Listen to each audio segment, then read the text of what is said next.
Today, New York State United Teachers Union strongly rebuked the federal government's decision to mandate that states administer standardized tests this school year.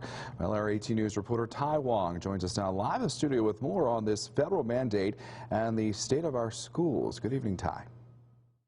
Good evening, Zach and Jordan. The federal government announced states must administer standardized testing even though students weren't learning in person.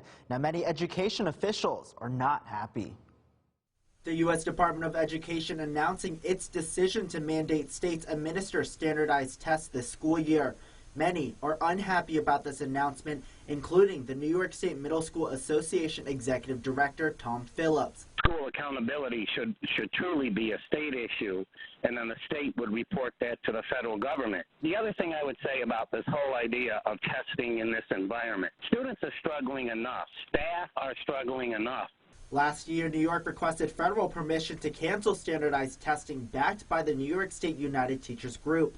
That was rejected, and now the state must test students grades 3 through 8 and high school students. If you're using the old measuring system to measure student growth in a system that didn't exist when those assessments were developed, they're not going to be valid. The data you get from those assessments are not going to tell you the true picture of what students are learning. You're measuring something that existed prior to the pandemic. The Corning Painted Post superintendent saying using the typical testing method for students will be difficult. You know, our students have had to shift quite a few times since March, and keeping that in mind when you're deciding how to measure what they've learned from March until now would be difficult. She says the state DOE is working on a plan to properly assess our students. We're hopeful that New York State, creates something that keeps the best interests of students in mind,